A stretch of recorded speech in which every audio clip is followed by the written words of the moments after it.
নমস্কাৰ। আজি যিটো গল্প পঢ়িবলৈ ওলাইছোঁ সেইটো নিৰুপমা বৰগোহাঁই ডাঙৰীয়ানীয়ে ৭০ৰ দশকতে লিখা। গল্পটোৰ নাম আকাশ চোৱা। যদিও গল্পটো ৭০ৰ দশকতে লিখা, তথাপিও সেই গল্পটোৰ প্ৰাসংগিকতা যেন আজিও বিদ্যমান, কিয়নো লেখিকাই এই গল্পটো বেছিক হিউমেন ইমোশ্যনছ অৰ্থাৎ প্ৰাথমিক বুনিয়াদী মানৱ সংবেদনশীলতা তাৰ ওপৰত লিখা গল্প। গল্পটোৰ সাৰাংশটো মূলতঃ ককাক আৰু নাতিনীয়েকৰ মাজৰ সম্বন্ধ, মধুৰ সম্বন্ধ, তেওঁলোকৰ মাজৰ ৰাগ বিৰাগ, তেওঁলোকৰ মাজৰ মান অভিমানৰ ওপৰত ভিত্তি কৰি এই গল্পটো লেখিকাই ৰচনা কৰিছে। গল্পটোৰ সাৰাংশ যদি আমি চাওঁ, গল্পটোত ব্ৰজনাথ শৰ্মা ককাকে নাতিনীয়েক মাধুৰীৰ কাৰণে তেওঁ মনে বিচৰা ল'ৰা এটা চাইছিলে আৰু তেওঁ বিচাৰিছিলে যে তেওঁ মনে বিচৰা পাত্ৰলৈ তেওঁৰ মৰমৰ নাতিনীয়েক বিয়া হৈ যায়। কিন্তু নাতিনীয়েক আজিৰ যুগৰ ছোৱালী, তেওঁ এই কথাটো প্ৰত্যাখ্যান কৰে আৰু ইয়াৰ মূলতে আছিলে তেওঁ ইতিমধ্যে এজন ভিন বংশৰ, মানে তেখেতসকল আছিল ব্ৰাহ্মণ কুলৰ আৰু তেখেত এজন কলিতা কুলৰ ল'ৰাৰ যুৱকৰ লগত ইতিমধ্যে প্ৰেম পাশত আবদ্ধ হৈ আছিল। গতিকে ব্ৰজনাথে বিচৰা পাত্ৰলৈ নাতিনীয়েক যাব নোখোজিলে তেখেতে এই বিবাহ প্ৰস্তাৱ প্ৰত্যাখ্যান কৰে আৰু ইয়াতে ব্ৰজনাথ অতিকৈ আহত হয়। তাৰপিছতে তেওঁলোকৰ এই মান অভিমানৰ পালা, তাৰপিছতে কেনেকৈ নাতিনীয়েক মাধুৰীয়ে ককাকৰ মন জয় কৰে আৰু ককাকেও শেষত কিদৰে এই বিবাহৰ প্ৰতি নিজৰ সন্মতি প্ৰকাশ কৰে, লেখিকাই সেইখিনিয়ে তেখেতৰ সুদক্ষ কলমৰ মাধ্যমেৰে গোটেইখিনি বৰ্ণাই গৈছে। মই এই গল্পটো থুলমূলকৈ পঢ়ি যাম, যদি আপোনালোকৰ ভাল লাগে শুনিব পাৰে। ব্ৰজনাথ শৰ্মাৰ গাড়ীখনৰ এটা দুৰ্ঘটনা ঘটিল। শ্বিলঙৰ পৰা গুৱাহাটীলৈ নামি আহোঁতে সিফালৰ পৰা আহি থকা যাত্ৰীবাহী গাড়ী এখনৰ লগত খুন্দা লাগিল। কিয় লাগিল কোৱা টান। দুৰ্ঘটনা মানে দুৰ্ঘটনাই। ফলস্বৰূপে তেওঁৰ সৰু ফিয়েট গাড়ীখন প্ৰায় চেপেটা লাগিল আৰু তেওঁ কোনোমতেহে প্ৰাণে বাচিল। ড্ৰাইভাৰে বিশেষ আঘাত নেপালে আৰু সেই কথাটোৱে পিছত ব্ৰজনাথ শৰ্মাৰ জ্বলা জুইত ঘিউ ঢালিছিল। অকল ফিয়েটখন ধ্বংস হোৱাৰ লোকচানেইতো নহয়, তাতোতকৈ ডাঙৰ লোকচান হ'ল সময়ৰ, যি ব্ৰজনাথ শৰ্মাৰ বাবে অমূল্য অপূৰণীয়। বিখ্যাত ব্যৱসায়ী ব্ৰজনাথ শৰ্মাৰ জীৱনত 1 ঘণ্টাৰো দাম অতি বেছি। লেখিকাই আগতেই কৈছে যে ব্ৰজনাথ শৰ্মা এজন ব্যৱসায়ী, গতিকে তেখেতৰ কাৰণে সময়ৰ মূল্য অতি বেছি। এই 1 ঘণ্টাতে তেওঁৰ অদ্ভুত সুদক্ষ ব্যৱসায়ী মগজটো খটুৱাই কত টকা ঘটিলেহেঁতেন, ব্যৱসায়ৰ কত নতুন নতুন জাল বিস্তাৰ কৰিলেহেঁতেন। কিন্তু এতিয়া ড্ৰাইভাৰ ছবিনৰ অসাৱধানতাতে তেওঁৰতো ভৰি ভাঙিলেই আৰু লগতে অমূল্য 3টা মাহো নষ্ট হৈ গ'ল। 3টা মাহ, কি সুদীৰ্ঘ সময়। খঙৰ জ্বালাত ব্ৰজনাথ শৰ্মাই মনৰ ভিতৰতে কৈ উঠিছিল যে ছবিনটো মৰি যোৱা হ'লেই ভাল আছিল। কিন্তু মৰাটো দূৰৈৰ কথা, তেওঁৰ দৰে 3 মাহ কিয় 3 দিনো সি হাস্পাতালত থাকিব লগা নহ'ল। ব্যৱসায়ী মানুহৰ বাবে সময়ৰ কিমান বেছি যে মূল্য, ব্ৰজনাথ শৰ্মাই সেই কথা বহুত আগৰে পৰা, তেওঁৰ কলেজৰ দিনৰ পৰাই গম পাইছিল। যি কি নহওক, ব্ৰজনাথ শৰ্মা সেনেকৈ লেখিকাই লিখিছে তেখেতক 3 মাহ হস্পিটেলত থাকিবলগীয়া অৱস্থা। তো 3 মাহৰ সেই সময়খিনি ব্ৰজনাথ শৰ্মাৰ নেযায় নোপোৱাই যেন লাগিছিল, দিন ৰাতিবোৰ নেযায় নোপোৱাই। তথাপিও সময় যেতিয়া গতিশীল, তেনে নেযায় নোপোৱাই যেন লগা দিন ৰাতিবোৰো লাহে লাহে শেষ হৈ আহিল আৰু তেনেকৈ 1 মাহ পাৰ হ'ল। 1 মাহ পাৰ হোৱাৰ পিছত ব্ৰজনাথ শৰ্মা অলপ আচৰিতেই হ'ল। 1 মাহ শেষ হ'লেই নে? কিন্তু 1 মাহ শেষ হোৱাৰ পিছত এতিয়া আৰু আগৰ দৰে মানুহবোৰ নহা হ'ল। বন্ধু বান্ধৱ বা আত্মীয় স্বজন আগৰ দৰে তেওঁৰ খবৰ ল'বলৈ নাহে বা আহিবও নোৱাৰে। হঠাতে এক অদ্ভুত ধৰণৰ শূন্যতা অনুভৱ কৰিলে ব্ৰজনাথ শৰ্মাই। তেওঁৰ মনটোত এক ধৰণৰ অভিমান বোধ এটাইও মূৰ দাঙি উঠিল। কিন্তু লগতে নিজেও সেই কথা বুজিলে যে তেওঁৰ সেই অভিমান অৰ্থহীন অভিমান। মানুহবোৰতো তেওঁৰ দৰে সময়ৰ দাম আছে, কাম আছে সকলোৰে। সেই সকলো বাদ দি তেওঁৰ দৰে সুদীৰ্ঘ দিন হাস্পাতালত পৰি থকা ৰোগী এজনৰ খবৰ লৈ থাকিব নোৱাৰে নহয় কোনেও। ব্ৰজনাথ শৰ্মাৰ পুতেক 3জন। ডাঙৰজন তেওঁৰ লগতে ব্যৱসায়ত সোমাইছে, মাজুজনে নামত কিবা এটা চাকৰি কৰিছে যদিও দেউতাকৰ আৰ্জনৰেই খাই বৈ আছে। গতিকে ব্ৰজনাথ শৰ্মাৰ চোৱা চিতাৰ বিশেষ এটা ত্ৰুটি হোৱা নাই। ঘৈণীয়েক আহি আছে, পুতেক কেইজনো আহি আছে, বোৱাৰীয়েক এজনীয়ে। তাই অৱশ্যে আহিব নোৱাৰে, প্ৰথম সন্তানৰ মাক আজি কিছুদিনহে হৈছে।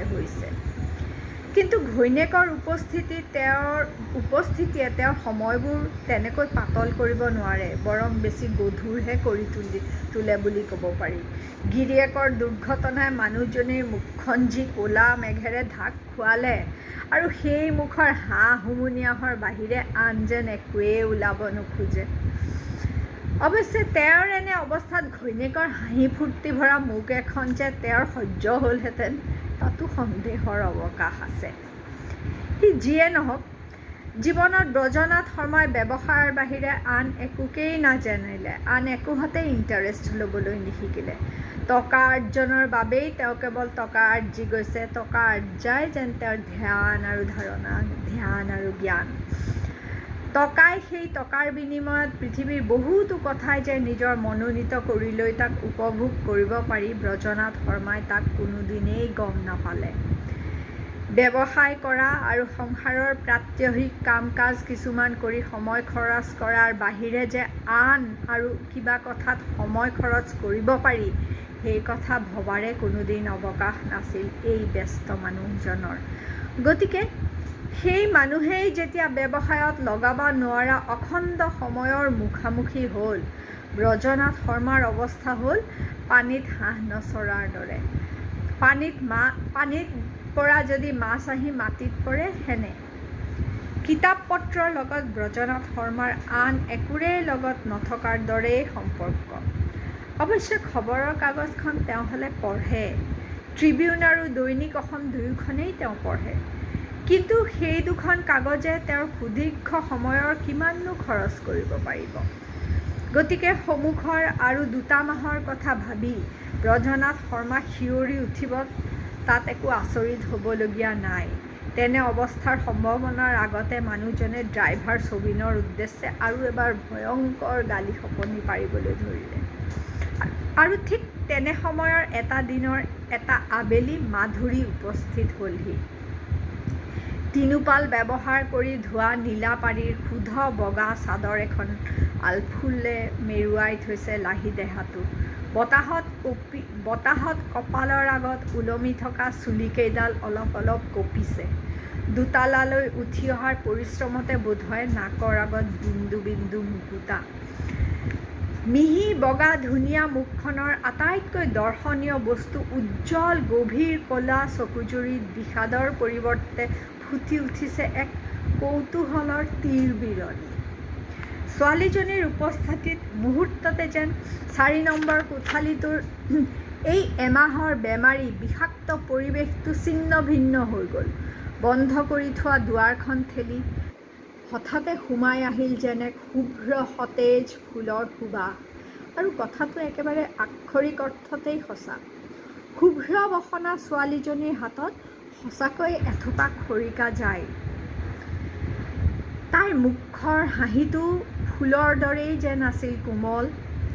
নাগিনী, তই হঠাৎ ক'ৰ পৰা? ব্ৰজনাথ শৰ্মাই এনেই গাটো লৰচৰ কৰি উঠিল যেন তেওঁ বহিবলৈহে ওলাইছে। তেওঁৰ মাতত যিটো সুৰ ফুটি ওলাল, সি বিভিন্ন আৱেগৰ সংমিশ্ৰণৰ ফল। তাত আছিল আনন্দ, আছিল উত্তেজনা, আছিল বিস্ময় আৰু আছিল অভিমানো। আৰু এইবাৰ এই অভিমানো যেন যুক্তিসংগত। যোৱা এমাহ ধৰি যিজনী ছোৱালীৰ আগমনৰ বাবে প্ৰতিদিনেই মনত অলপ আশা লৈ বাট চাই আছিল, তাই আহিল আজি সুদীৰ্ঘ এমাহ পাৰ হৈ যোৱাৰ পিছতহে। হঠাৎ কিয় হ'ব? মাধুৰীয়ে ক'লে। গৰমৰ বন্ধ হ'ল, গুচি আহিলোঁ। পিছে তোমাৰ বৰ বুদ্ধি দেই ককা, কাম এৰি জিৰাবলৈ আইতাৰ বাবে সাহস নাই।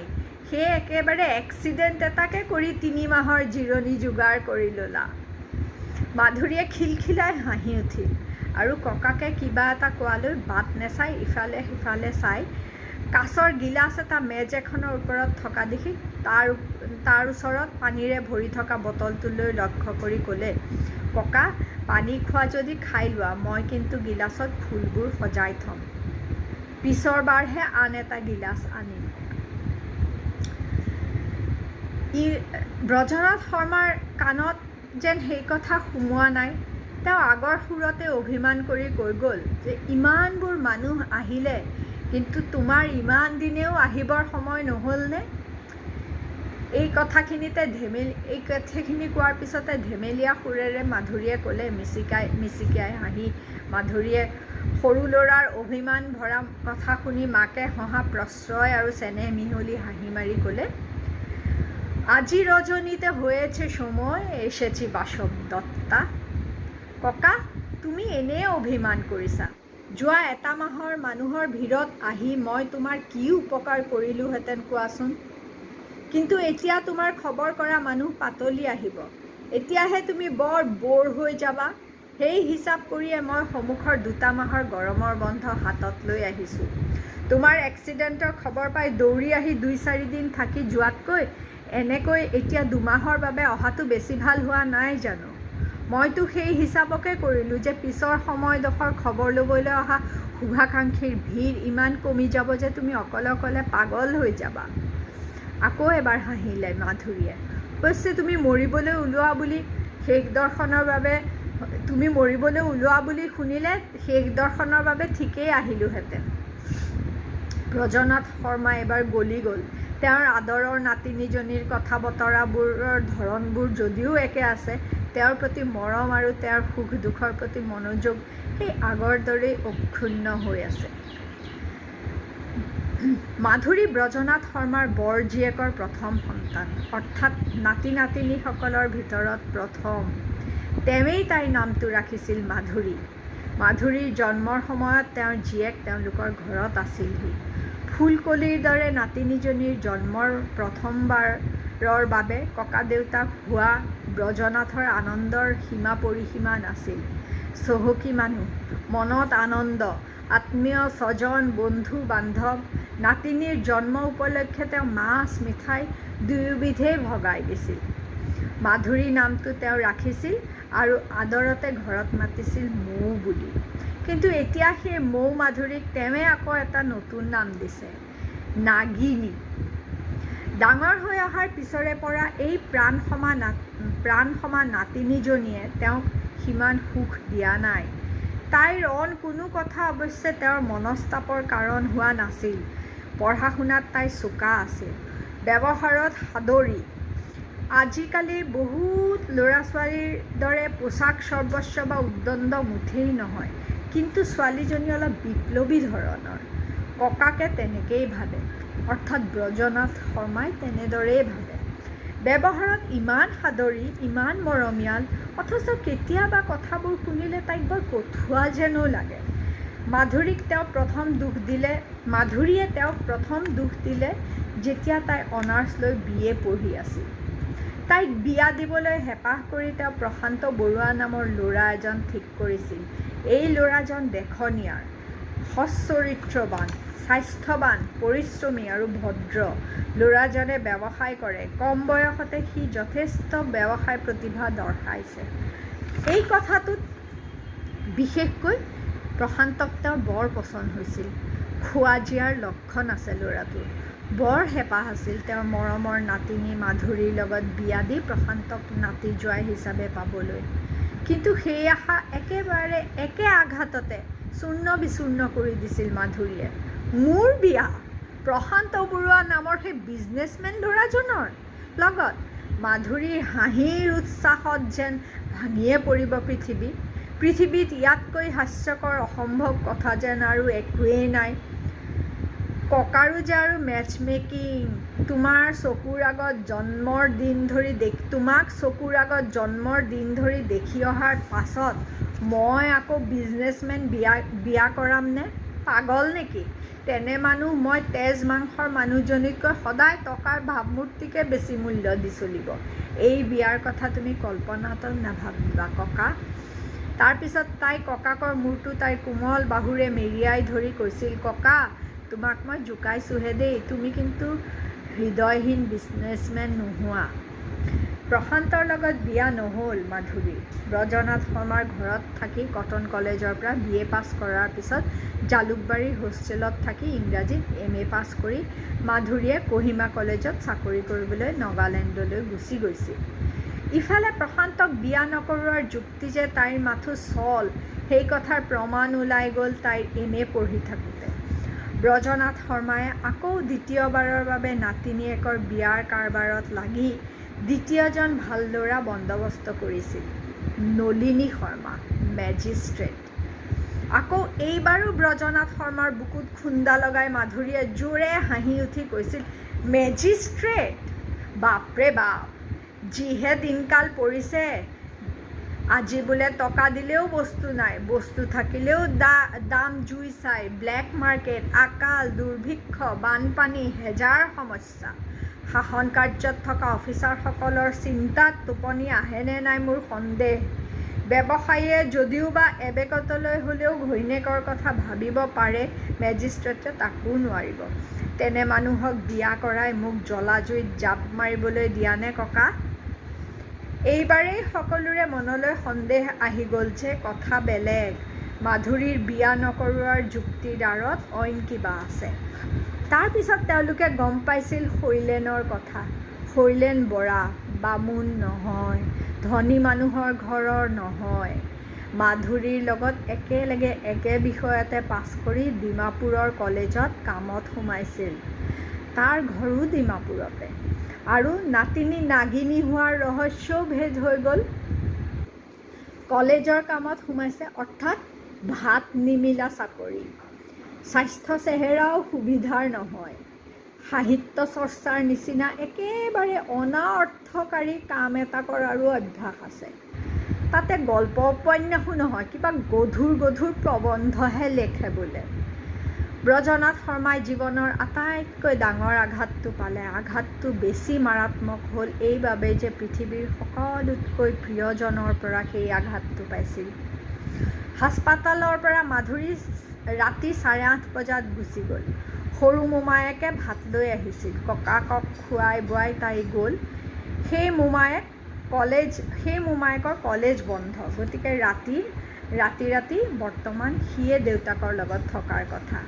মাধুৰী যোৱাৰ পিছত দেউতাকৰ লাইটটো নুমাই দি সৰু পুতেক শিৱনাথ অলপ বাহিৰলৈ ওলাই গ'ল। লাইট নুমাই যোৱাৰ লগে লগে কোঠালিৰ সকলো বস্তু প্ৰায় অদৃশ্য হৈ গ'ল। কিন্তু ব্ৰজনাথ শৰ্মাৰ চকুৰ আগত থকা বগা খৰিকাজাই ফুলৰ থোপাটো অদৃশ্য নহ'ল। আজি এটা মাহে কোনেও তেওঁলৈ ফুল অনা নাই। আজি মাধুৰী আহিছে। বগা ফুলকেইটা চাই শুই থাকিল ব্ৰজনাথ শৰ্মা। লাহে লাহে তেওঁৰ চকু মুদ খাই আহিল আৰু চকুৰ আগৰ বগা ফুলকেইটা লাহে লাহে নাইকিয়া হৈ গৈ তাৰ ঠাইত জিলিকি উঠিল ফুল কোমলীয়া দেহৰ শুভ্ৰ বসন পৰিহিতা এজনী ছোৱালী। পিছদিনা ৰাতিপুৱা 8মান বজাত মাধুৰী হাস্পাতাল পালে আৰু কান্ধৰ বেগটো মেজৰ ওপৰত থৈ ককাকৰ ফালে চাই ক'লে, গুড মৰ্ণিং। আজি মোক দেখি তোমাৰ চকু বিষাই যাব দেই, আৰু আইতাৰ অদৰ্শনত দুখো তোমাক শুহিব লাগিব। মই একেবাৰে গা পা ধুই আহিছোঁ, গতিকে ভাত খোৱাৰ পৰলৈকে তোমাৰ ওচৰতে পেকপেকাই বহি থাকিম। তুমি এতিয়া গাখীৰ টোপা খাই লোৱা। ৰাতি ভাল টোপনি হৈছিল নে? ব্ৰজনাথ শৰ্মাই মূৰ দুপিয়ালে আৰু ফিডিং বটলেৰে নাতিনীয়েকৰ হাতৰ পৰা গাখীৰ খাই খাই তাইলৈ চাই ৰ'ল। আজিও মাধুৰীয়ে বগা কাপোৰকে পিন্ধিছে, কিন্তু আজি গোটেই চাদৰখনতে সেউজীয়া ৰঙৰ বুটা বচা। পিন্ধিছে এটা সেউজীয়া ব্লাউজ, কপালতো এটা সেউজীয়া ৰঙৰ ফোঁট, কাণত দুটা সেউজীয়া বাখৰ। মাধুৰীয়ে নিজকে সদায় যত্ন কৰি সজায়। তাই ভাবে যে সুন্দৰকৈ সাজপাৰ কৰি থকাটো এটা আৰ্ট। গাখীৰখিনি খাই উঠি ব্ৰজনাথ শৰ্মাই হাঁহিলে। তই দেখোন আজি সেউজী নাগিনী সাজি আহিছ। নাতিনীৰ সেউজীয়া স্নিগ্ধ ৰূপত তেওঁৰ চকু জোৰ পৰি গৈছিল। মাধুৰীয়েও হাঁহিলে। তাৰপিছত তাই খিৰিকীৰে বাহিৰলৈ চাই ক'লে, ফুটপাথৰ দাঁতিৰ কৃষ্ণচূড়া কেইজোপাৰ পাতবোৰ বৰ সুন্দৰ ঘন সেউজীয়া হৈছে। এডাল গছত আকৌ এই অসময়তো এটা টিকটিকীয়া ৰঙা ফুল ফুলি আছে। ককা, ক্ৰিষ্টাবেল নামৰ ইংৰাজী কবিতা এটা আছে ইংৰাজ কবি কলৰিজৰ। BA-ত পঢ়িছিলানে? তাত ঠিক এনেকুৱাকৈ এটা মাত্ৰ পাত নে ফুল গছডালত বাকী থকাৰ বৰ্ণনা এটা আছে। সেই বৰ্ণনাটো পঢ়ি ভয় লাগে, কিন্তু এই ঘন সেউজীয়া পাতৰ মাজত অকলশৰীয়া ৰঙা ফুলটো দেখি কিন্তু মোৰ খুব ভাল লাগিছে। তাৰপিছত কিবা এটা মনত পৰাৰ দৰে তাই লগে লগেই ককাকলৈ ঘূৰি চালে আৰু চেলাউৰি দুটা থুপ খুৱাই সেইফালে তাই মূৰে কপালে হাত দি ক'লে, অ' হৰি ককা, তুমি আজি এমাহে সেই দুৱাৰৰ ফালে মূৰ কৰিয়ে শুই আছা? তাৰমানে এই এটা মাহে প্ৰকৃতিৰ সকলো দুৱাৰেই তোমাৰ বাবে একেবাৰে ৰুদ্ধ হৈ আছে। হৰি হৰি, তুমি বাৰু পগলা নোহোৱাকৈ কেনেকৈ আছা ককা? পানীৰ মাজত থাকিও দেখোন তুমি পিয়াহত মৰিব ধৰিছা। গুৱাহাটী মেডিকেল কলেজৰ হাস্পাতালৰ ভাল কিবা যদি আছে সি হ'ল ব্ৰহ্মপুত্ৰ, সিপাৰৰ পাহাৰ আৰু এই গছ-গছনিবোৰেই। আৰু তুমি বঞ্চিত হৈ আছা সেইবোৰৰ পৰাই। কি যে কাণ্ড! কাৰোনো ভাৱ হোৱা নাইনে এবাৰলৈ? নিজৰ স্বভাৱ অনুসৰি বকি বকি মাধুৰীয়ে জোতা খটখটাই ৰুমৰ বাহিৰলৈ ওলাই গ'ল আৰু অলপ পিছতে ৱাৰ্ড বয় এটাক লৈ সোমাই আহিল। মাধুৰীয়ে ৱাৰ্ড বয়ৰ সাহায্যত খাটখন দাঙিলে আৰু লগে লগে হাঁহি মাৰি ক'লে, মইতো নাগিনী, গাত জোৰ বেছি, আৰু তোমাৰ ওজন। বিচনাত পৰি পৰি থাকি তোমাৰ পেটটো অন্ততঃ সৰিল। খাটখন ঘূৰোৱা হৈ গ'ল আৰু ৱাৰ্ড বয়ো ওলাই গ'ল।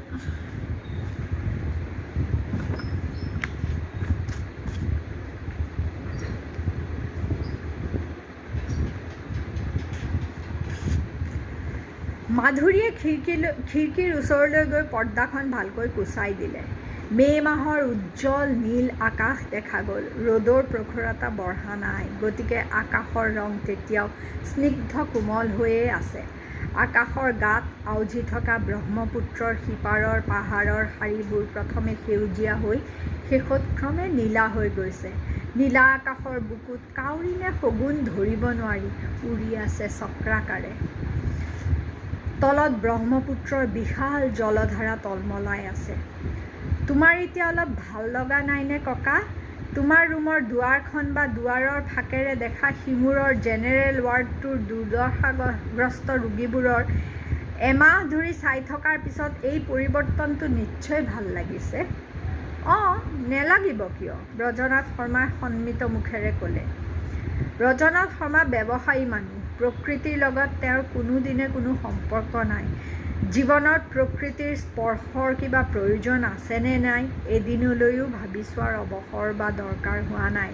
কিন্তু এতিয়া নাতিনীয়েকে এইদৰে অতদিনৰ মূৰত আকাশখন দেখুওৱাত অদ্ভুত ধৰণৰ শান্তিৰ শিহৰণ এটা লাগিল।